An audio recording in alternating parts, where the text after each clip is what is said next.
Hello again. Today we'll be seeing how well a lonely and unfortunate individual named Burk can survive after starting naked and alone in the arid scrub. What makes him so unfortunate then, aside from the fact that he's naked in a biome full of cacti? Well, he's a Taukai, a xenotype which specialises in, well, having cancer a lot.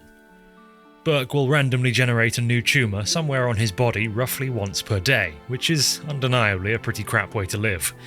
There is, however, an upside. For starters, Taukai don't feel any pain. They wouldn't get very far if they did, but perhaps more importantly, they can consume their tumours to gain temporary buffs. Burk will demonstrate. He's planted some crops now, and in the time it took, he's also developed a cancer in his leg. Using teratogenic swiftness, he consumes it for a 40% move speed and global work speed bonus. So yeah, maybe these Taukai things aren't such wretched creatures after all. Aside from the way they look, I mean. But I'm being rude to Burk.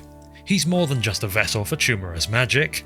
He's also a cannibal who feels a strong connection to trees. Anyway, let's get to it. Burk wants to get off this rock, so there's a lot of work to do. First things first, we need a roof to live under.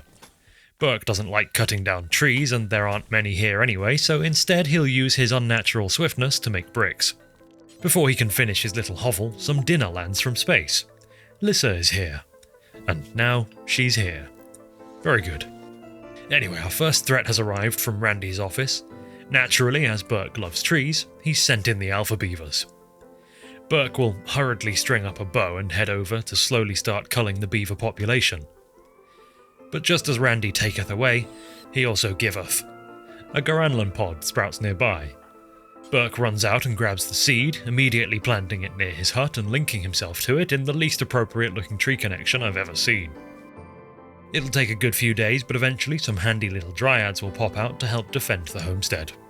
Randy's kindness continues with an Eltex meteor, which Burk will immediately go and harvest in the 52 Celsius weather, courtesy of a heat wave. Thankfully there's a very simple solution to heat stroke. It's called a box full of wet logs. The solution to raiding Itakin is also relatively simple. Burk has a short bow and he can run very fast. You can see how this would be annoying to deal with. Look how quickly he works. I can barely keep up with the zippy little bugger. It's time now though for him to focus some of that speed into the advancement of his mind. He's been here for a few days and it's time for research. But first let's upset the Empire by selling that Eltex we scavenged earlier to some tribals for a tidy lump of silver. Burk's research plan, in case you were wondering, is to grab batteries ASAP before charging towards turret technology. But that tech is a long way off, especially when poor Burk has to do all the research himself. He's not entirely alone now though. The first of his little stabby dryads has grown up and accompanies him out to mining. And it's a good thing too, because a mad ostrich caught him off guard. Thanks for looking out, little buddy. Burk is getting a constant supply of crash pods right now as Randy tries to add a colonist or two to the situation. This one is called Goblin, though, which is funny, because Burk's going to be gobbling him up shortly. Just like I'll be gobbling you up if you don't go and like this video right now. Unless you're into that, in which case I won't be gobbling you up unless you like the video. Nah, I think that covers all the bases. Anyway, the Empire, who haven't figured out yet that we sold some Eltex, offer a very nice flower pot and a venom talon to test their latest fog machine on the colony for 12 days. Now here's something. A Garanlan kin named Sequoia asks to join, being chased by a single raider. And after accepting that, of course, we have to name the place. I think I'll simply call it Dreadful Place. There's no need to hide it. Right, now that she's here, what exactly is Sequoia? Well, for starters, she can summon these big dryads that are capable of cleaning and can be trained to haul. That's very handy. And as the name might suggest, she's also rather good at working with the Garanlan trees. She's a bit more complex than that. There's lots of interesting genes here, but don't worry about it too much. Anyway, a single pigman comes looking to raid our little home. And here's how that went. Doesn't look very pleasant. But you know what doesn't feel like being stabbed by a pair of angry little dryads? Using products from today's sponsor, Manscaped. You've probably heard all about what they can do for your balls, but what if you have a face that grows hair and you don't want it to be hairy? I have one of those. You might have seen it before. They sent me this thing. The handyman, they call it. It's small and it goes... You can slip that little pebble into your bag, fly across the world with it, and stay fresh wherever you want. Alternatively, just use it at home. Its battery can go for 60 minutes from full if you have a really big face, or just forget to charge it, I suppose. Now, I've used a vast quantity of things to shave vast quantities of beard hairs throughout my upsettingly long life, and I like this thing. That's why I'm happy to take this sponsor and let you know that you can get 20% off your own handyman. Click my link below or enter code HAZOR at checkout. Now, let's get back to it. Next to test the dryads is a single Neanderthal named Gorilla. Yeah, they got him good. So Sequoia's companion dryads are keeping the home clean, and Burke's stabby ones are keeping it safe. It is time we made a fridge. The human meat keeps going bad in the heat, but realistically that also means we need a new power source. We'll get to that shortly, but now another Garanland seed has sprouted, meaning Sequoia can get a tree of her own. It's also time to make some proper bedrooms. Look at Burke just throwing horseshoes over a sleeping Sequoia. It's a little bit inconsiderate, but you've got to recognise the dedication to the game. First, another raid. 2 shotgunners. One of which is a slug person. Don't worry about that. Thankfully their AI fails them somehow and they never even pull the triggers before each getting cut down by the dryads. One of their guns is biocoded, but the other is Burke's now. It's about 50 days since we arrived and you can see the base is taking shape. I think it's going pretty well considering there's just 2 colonists so far. I'm starting to explore just how far Burke's tumour buffs can go, letting him build up more and more before consuming them. 4 cancers makes a 4-day long 75% speed boost. Very nice, but it goes much further as you'll see later. A pair of traders provide a few things we'll need later. Plasteel, gold, components, all for the price of a load of random leathers and armaments that have dropped from the sky. With gunsmithing finally researched, we can start making shells for that pump shotty we picked up earlier, and continue research towards turrets, and start to plan a defensive area. Research is actually pretty quick now thanks to Sequoia basically living at the bench, so just like that, we can build a few turrets. An exotic goods trader sells us some advanced components for later. Meanwhile, Burke is making bricks faster than primitive technology. A quest comes in to take a volcanic winter for a really lovely statue and some other bits we'll probably never use, and then some manhunter fennec foxes come in and run straight past the turrets that I had completely forgotten to make ammo for. Oops. At least it's just some foxes, nothing serious. A kind reminder from Randy to make some rounds for the new turrets. But Randy's next move is to have Burke's daughter show up. She's called Crystal, and she's also a Taukai. We've got a spare seed, so why not give her a Garanland tree of her own? Well, because she's not a follower of the Wretched Way, that's why. We'll have to convert her, but of course you can't really do that effectively until you have 3 followers of any given ideologion. What this means is that for a very long time, Crystal will be upset that we haven't made any conquests lately, and that we don't have any slaves. Oh, she's also going to be really unhappy about all of the cannibalism. Speaking of which, a gang of Neanderthals, or as we call them here, meals, arrive and push straight into our somewhat unfinished defences. Backed up by Burke's shotgun, they're no real trouble. And sure, this raid will feed us for a while, but why don't we also wear them? A fine Neanderthal leather cowboy hat and duster combo for Burke. Very good.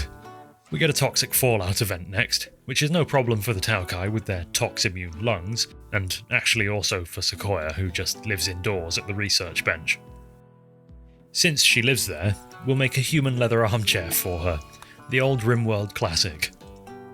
The toxic air finally clears and out from the fog runs a gang of insane monkeys, to be put down in the freshly built kill zone.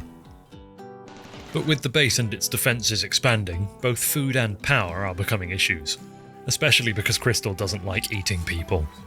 Anyway, Burke is starting to form bonds with his dryads, naming one of the clawers Levi. Can you blame him? What a cutie. But the reason we're having food troubles is thanks to 2 long, crop-stopping events in succession. The first was the toxic fallout, but now a heatwave is bringing the temperature up to 60 degrees C. Christ. The only thing willing to live in this heat are ostriches, so Burke guns them down with his shotgun for food. We can solve the power issues by walling off a Helixian gas geyser and building a pump on it, then building some generators in the base. But more importantly, it's time to push the limits of cancer magic even further with Crystal. What can 6 tumours do? A 100% buff for 6 days. So the duration is 1 day per tumour, but the buff scaling isn't linear. We must explore further. Because look at Crystal hauling these boulders like a fleshy, wretched Sonic.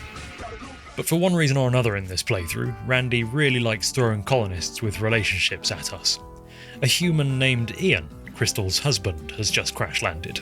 On the one hand, he's a follower of the Wretched Way, so we'd finally be able to convert Crystal. On the other hand, he's a depressive wimp. I'm just going to heal him up and rescue him. If he decides to stay, fine, but hopefully not. Given the rancid state of his wife, I suspect he'll leave. And sure enough, he's near immediately got up and is leaving. I think that's probably for the best. Burk once again is forced to turn his shotgun to some incredibly responsible gazelle hunting to feed the colony in lieu of any edible raiders or crop growth. He's been here for close to 100 days now, so it's probably wise to put up some higher caliber defences before armoured opponents start showing up.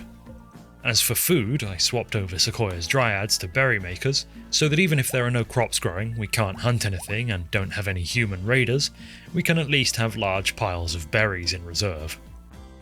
We won't need them for a moment though, because here's a gang of Wookiees, delivering us their large, meaty bodies. Only 2 of them fell to the turrets though before the rest fled. I sent out Burk in pursuit, but sadly he couldn't quite get it done. Anyway, with fabrication finally researched, we'll build up a little workshop down here next to the new and shiny rec room that Burk just finished up, before a raid of lizard folk, saurids they're called, show up looking for trouble. They found trouble. I made the decision to take the difficulty up a notch here since I was just outmatching raiders so completely, and I was rewarded with our first taste of mechanoids.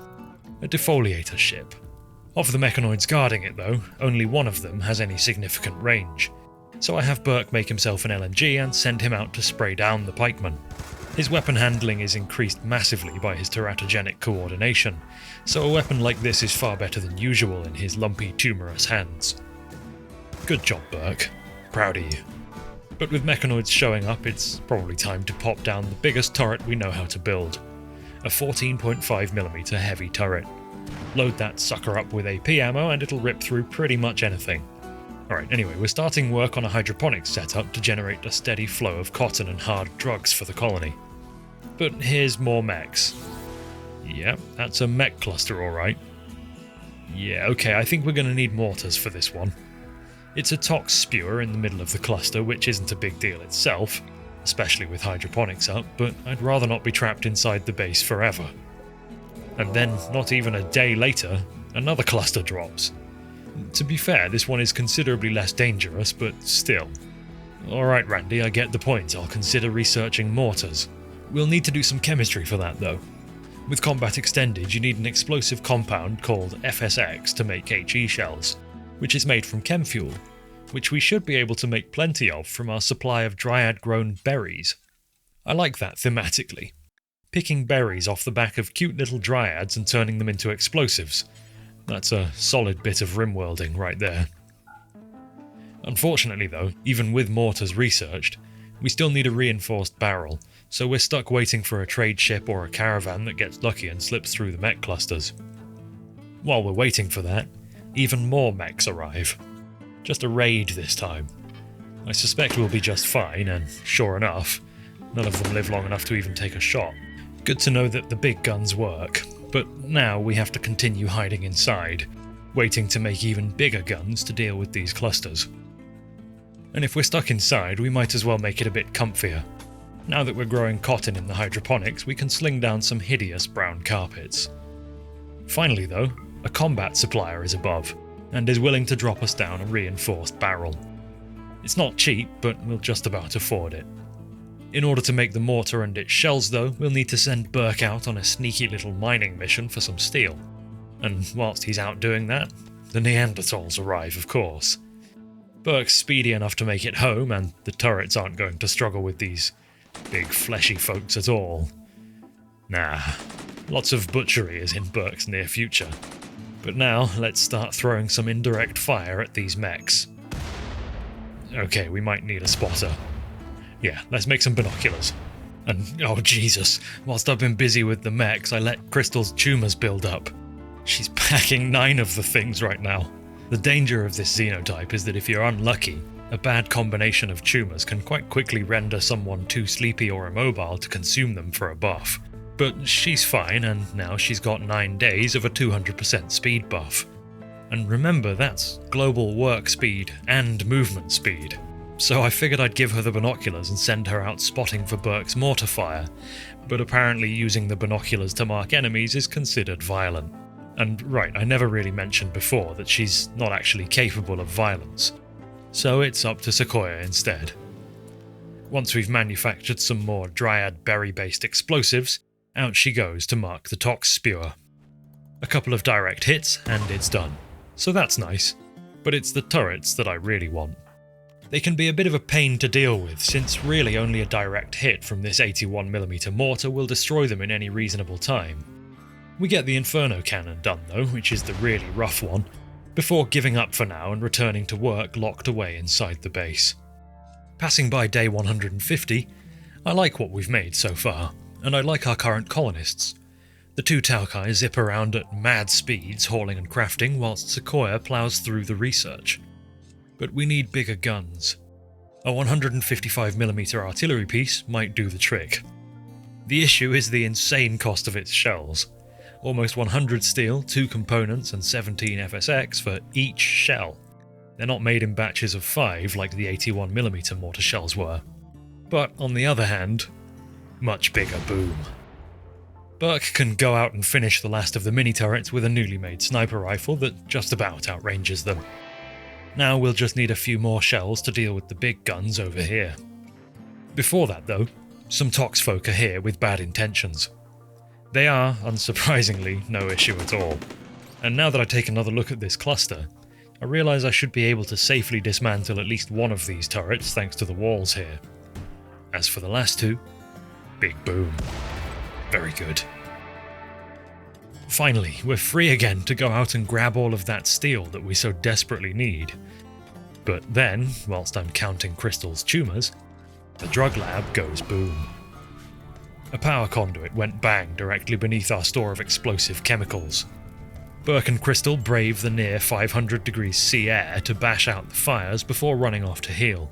Taukai passively regenerate wounds, so burns aren't a huge worry for them. But now we've got to rebuild. And also, I think, probably deconstruct our turbines and batteries. We don't need another boom like that, thanks. Surprisingly, Burk is very happy at the moment. Enough to get a work frenzy, which combined with his cancerous speed make him the fastest miner I've ever seen in Rimworld. And with the turbines gone, we can turn their space into a large warehouse to store all of the stuff he's mining. But before too long, a few groups of pig folk drop pod around the area. I can't see it being much of a problem, and sure enough. And hey, look at that, they brought a decent amount of flak gear as well, which was kind.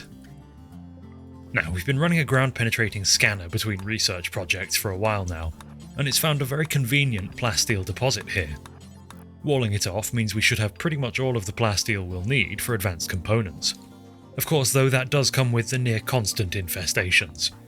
It's not a big deal, though.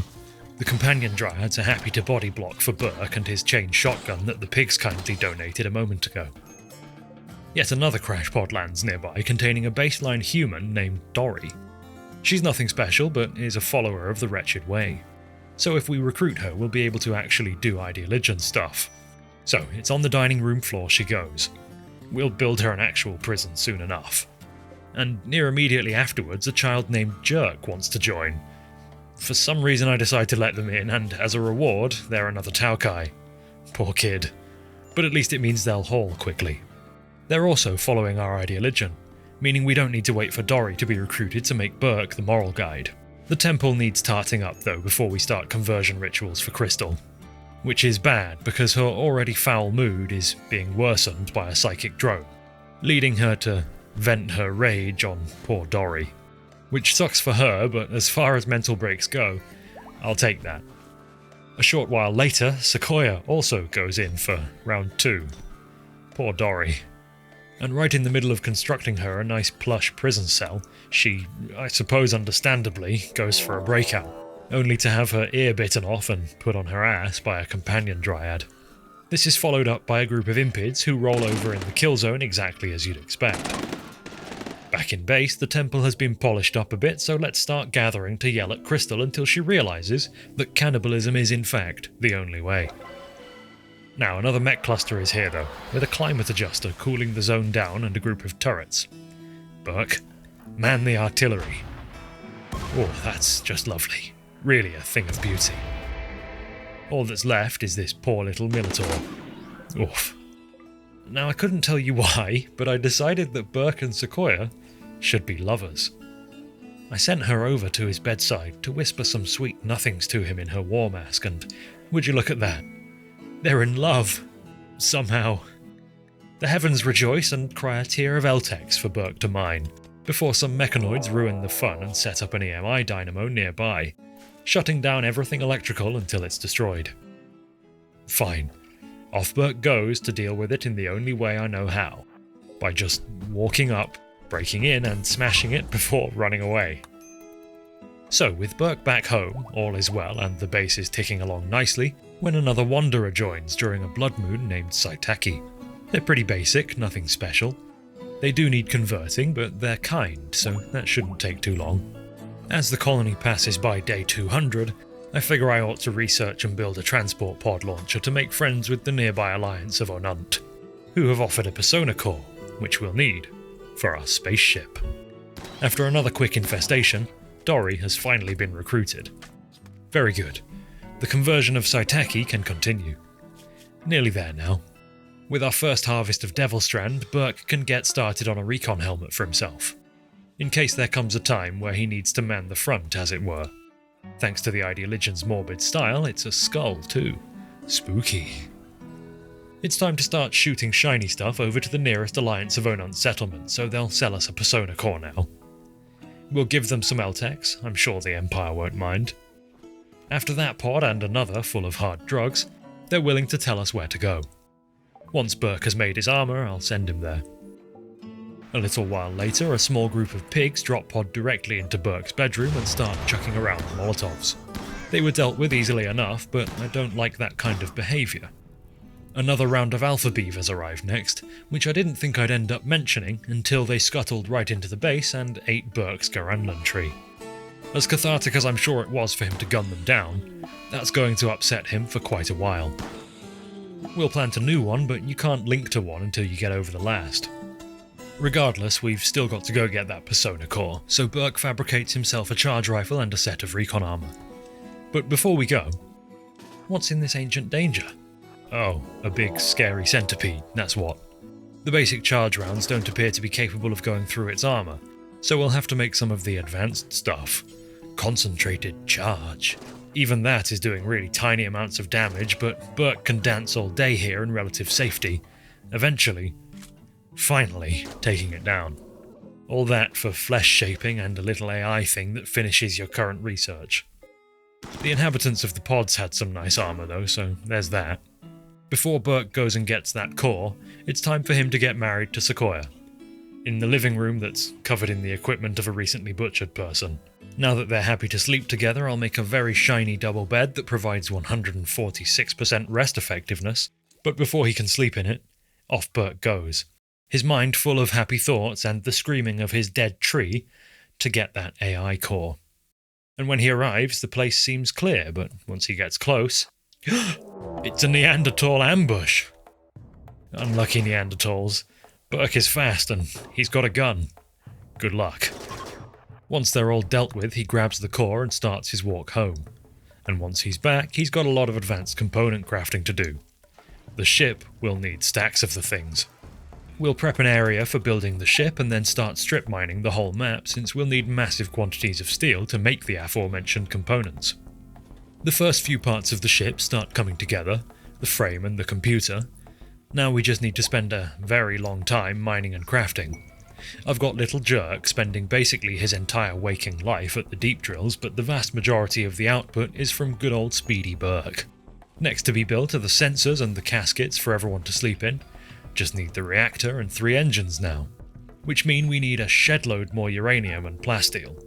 A bulk goods ship was able to provide a good chunk of that plasteel, and then we learn that Burk got the job done, leaving Sequoia ready to plant a baby. Yeah, that's how Garand and kin do it. They produce a sapling which takes something like half a year to grow into a child. So we'll plant the sapling, but we're close to finishing the ship now. I'm not sure which will come first, but we'll see. At 241 days since we've arrived, the ship is ready to start powering up, which takes 15 days and attracting a whole lot of attention from the locals. Attention meaning raids. What I didn't realise is that almost every single raid would be a breaching raid. The ones where they break through your walls, one way or another. The first to arrive are the Ash Beasts, who run at the west wall, earning themselves a pair of artillery shells in the process before breaking in and facing Burk, who was sent berserk by a Mind-Eater, or whatever the Cthulhu guys are called. Enough of them had fallen to artillery and Burk's charge rifle that after one more of their ranks was punched down by the angry blob of Tumours, the rest fled, chased all the way to the edge of the map. The next to arrive were the Impids, who just aren't really prepared to face 155mm HE shells and a charge rifle wielding maniac, so it went pretty much as you'd expect for them. Now though, an actual threat. The mechanoids have arrived, and they brought a termite, with its weird kinetic siege cannon. Never mind, it's dead. The rest of the gang are still going to show up and shoot at the walls, but Burk can handle them. At this point, realising it was just going to be a symphony of breaching raids, I repaired the hole in the wall with embrasures, placed a turret behind them, and did the same at a few strategic points around the walls. The heavy cannon in the bedroom slowly scanning through a hole in the wall certainly makes it a bit less homely, but you really can't argue with that peace of mind. The next raid then, naturally, lands directly inside of our base. It's the pigs again. I hate those guys. They ruined the dining room. Luckily, they're brain dead and run at the turrets despite already being inside the base. Fair enough. Next, Toxfolk, who ran at the turrets. Good job. More mechs then. 2 termites this time, having seen the result of only sending 1, I guess. They near immediately destroy the embrasure and its turret, leaving Burk once again to lead a solo defense. The recon armor is doing its job though, seeming to easily shrug off the blast of the termite cannons. Just like centipedes though, they take a very long time to die, but they do die. We desperately need more steel now to fund this continuing war effort, so Burk and his teratogenic work speed are forced to stand at the deep drill for a few solid days. Some Itakin came next, but they're just normal raiders, so you already know what happened to them. But wait, at the same time, haywire drop pods arrived from the pigfolk. They're enemies of the Itakin, so that turns this into even more of a clown fiesta than it already was. Right, you get the idea though, this continues in much the same fashion. Mech hive raids, pigfolk, saurids, everyone wants a piece and they all get one. But with just 2 days before launch, a siege shows up. And it doesn't respond well to being counter-sieged, running at the base defences instead of waiting for further bombardment. Next is another siege, and we're all out of 155mm shells. But we did grab a load of 81mm ammo from that previous siege, so we'll put that to use instead, sending Tox shells at the besiegers, for whatever good that does. It's okay though, they didn't bring any HE shells either, so I'm mainly launching fire foam and smoke at the base. Meanwhile, Saitaki is busy making some HE. Get one of those on target and in they come, to their deaths. Another gang of mechs are here, nothing too serious looking, and the wall turrets deal with them. I thought that'd probably be it, but no, the Impids just had to have another go. Silly Impids. Now, we can go. It's ready. Come on, everyone in. It's actually nice to win a game of Rimworld for a change. I feel a little bad about the sapling child, though, left all alone down there with just the abandoned dryads to keep it company. Oh well, I'm sure they'll be fine. You won't, though. If you go outside, that is. So don't. Just remain indoors, it's not safe out there. Until next time, thanks for watching, and goodbye.